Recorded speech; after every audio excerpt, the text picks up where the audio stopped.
Hi everyone and welcome to Docue Digest, where we break down a particular legal document into bite-sized pieces. On the menu today we have service contracts and why they're important. I'm Heather Stark, Senior Legal Counsel at Docue UK, and joining me today is my colleague Ashley. Hi, I'm Ashley, Legal Counsel at Docue UK. So Heather, let's start with the basics. What is a service contract?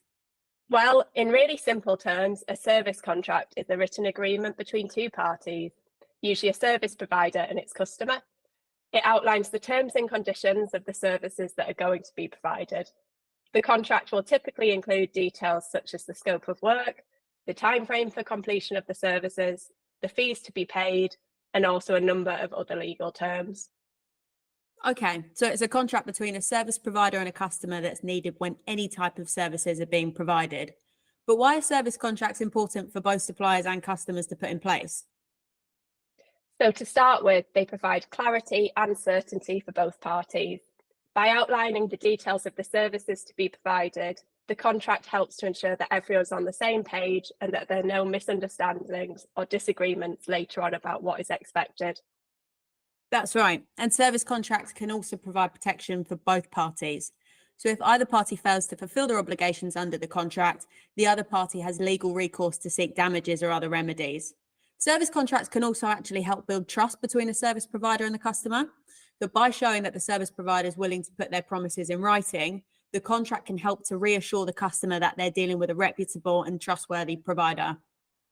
That makes sense. So service contracts are obviously really important, but what type of things are actually included in a service contract? Well, the best service contracts actually will be a mixture of commercial and legal terms. So the commercial terms will usually include a scope of work with details about specific services to be provided by the service provider, but it should also set out anything that isn't in the scope. And obviously, another super important commercial term is price and payment terms. As a supplier, you'll want to make sure you're getting paid. So this clause will set out the total amount to be paid, when payments are due, and any penalties for late payments. Great. So as well as the commercial terms, service contracts should also include some important legal terms. This should include the termination clause that will set out the circumstances where each party can terminate the contract, for example, for a breach of contract. Another important clause is the liability clause.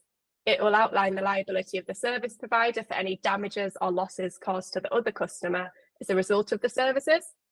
It should set out clear limits and exclusions of liability so that the service provider knows their potential financial exposure and therefore its risk profile when providing the services.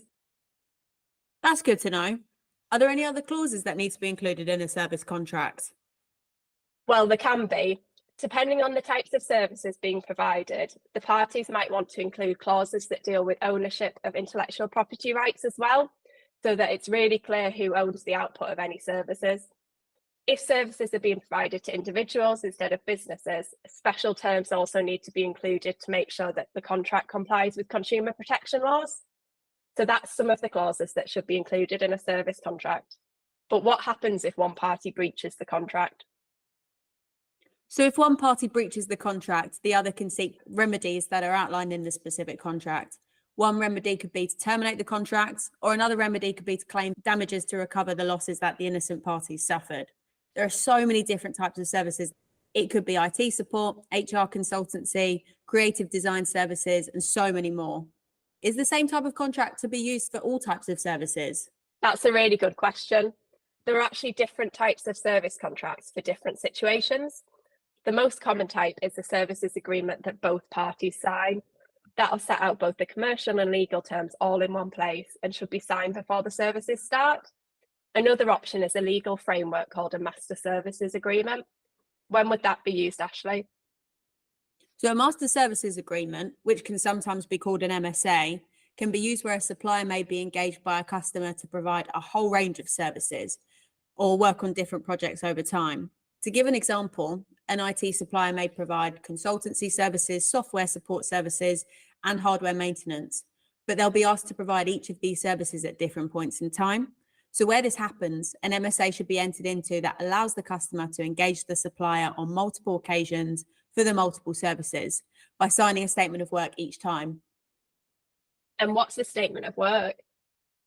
A statement of work, which is sometimes called a SAL, will set out the commercial details of the services. So the MSA is agreed at the outset of the relationship, and then this can speed up the process to start new projects quickly, as the parties won't need to continuously renegotiate the overall legal framework each time they plan to crack on with a new project. So the MSA and services agreement are both signed contracts. Another option is to use a set of terms and conditions that are accepted by the customer in another way. This could be done by referring to the terms and conditions in an order form, or getting the customer to accept them at the checkout stage if they're purchasing services online. What about if goods or products are being supplied to, though? So if goods or products are being sold to a customer alongside the supply of services, then a supply of goods and services agreement should be used. And that will contain clauses relating to both the supply of goods and the supply of services. It will also deal with things like ownership and delivery of the goods. Heather, does software count as a good? No. So if software is being provided, a different type of service contract should be used. Where services are supplied alongside software, it's really important that the service contract also includes licensing provisions for the software use, as well as restrictions on the use of the software by the customer. An example of when this type of service contract should be used is when the services being provided include things like software support, installation, or maintenance services. So different situations will use different types of service contracts, and Docue has a template for all of these situations. All you need to do is answer a series of questions, and Docue's super smart technology will produce a tailored service contract for you. Great. Thanks for listening, everyone.